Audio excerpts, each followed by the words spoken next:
नमस्कार, मैं हूं आपके साथ ज्योति यादव और आप देख रहे हैं एसडी न्यूज नेटवर्क पर आज की बड़ी खबरें फटाफट अंदाज में।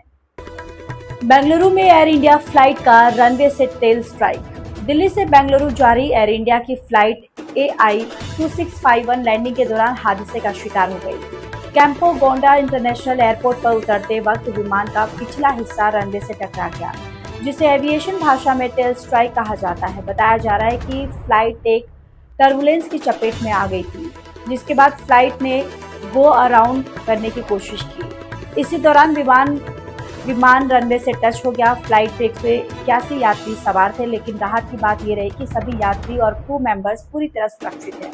घटना के बाद विमान की तकनीकी जांच शुरू कर दी गई। तमिलनाडु में शपथ के दौरान राहुल गांधी जिंदाबाद के नारे।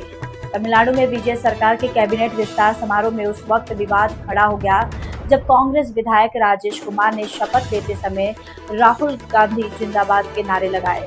राज्यपाल राजेंद्र विश्वनाथ आर्लेकर ने तुरंत उन्हें टोका और कहा कि शपथ का हिस्सा नहीं। समारोह में दूसरा विवाद तमिलनाडु के राज्य गीत को आखिर में बजाने को लेकर हुआ। विपक्ष ने इसे परंपरा के खिलाफ बताया।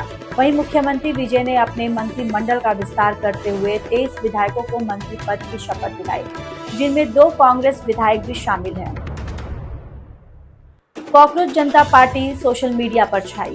सिर्फ 6 दिन पहले बनी कॉकरोच जनता पार्टी यानी CJP सोशल मीडिया पर तेजी से वायरल हो गई है। पार्टी के इंस्टाग्राम पर 1.5 करोड़ से ज्यादा फॉलोवर्स हो चुके हैं, जो बीजेपी और कांग्रेस दोनों से ज्यादा बताए जा रहे हैं।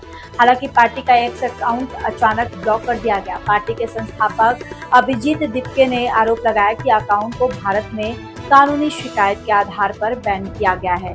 दरअसल ये पार्टी CGI सूर्यकांत के बजाय उस बयान के विरोध में बनाई गई थी, जिसमें बेरोजगार युवाओं की तुलना कॉकरोच से की गई थी। अब ये मामला सोशल मीडिया और राजनीति दोनों में चर्चा का विषय बना हुआ है। बंगाल के मदरसों में अब अनिवार्य होगा वंदे मातरम।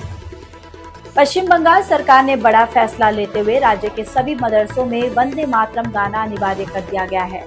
नए आदेश के मुताबिक अब हर सुबह असेंबली में वंदे मातरम गाया जाएगा। ये नियम सरकारी सहायता प्राप्त और निजी सभी मदरसों पर तुरंत लागू होगा।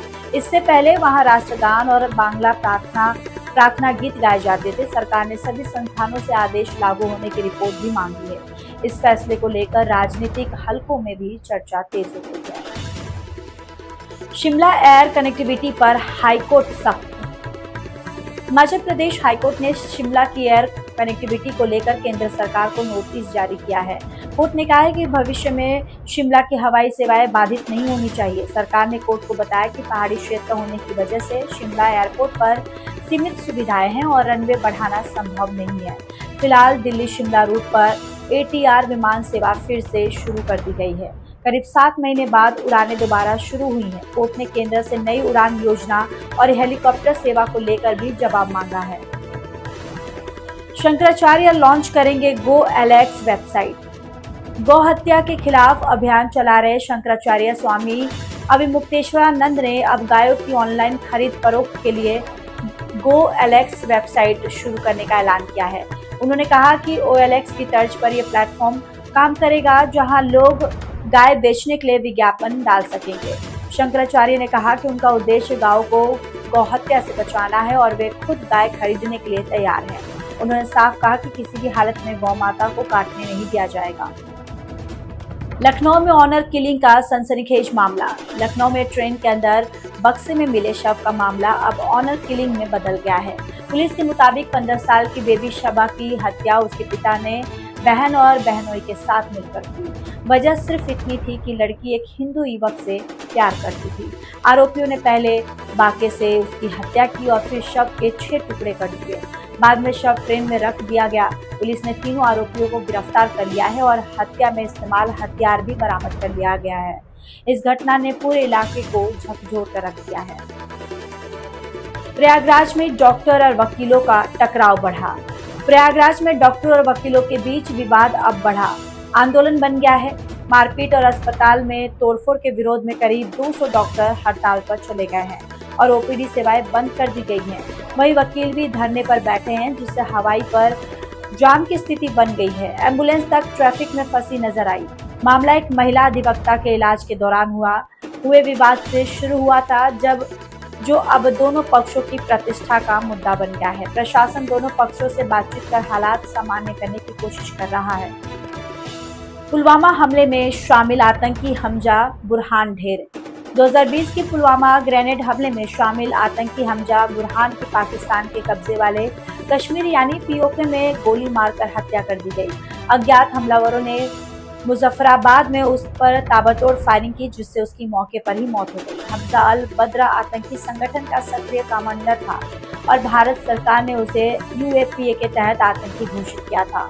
वो कश्मीर के पुलवामा का रहने वाला था और कानूनी तरीके से पाकिस्तान जाकर आतंकवादी संगठन में शामिल हुआ था।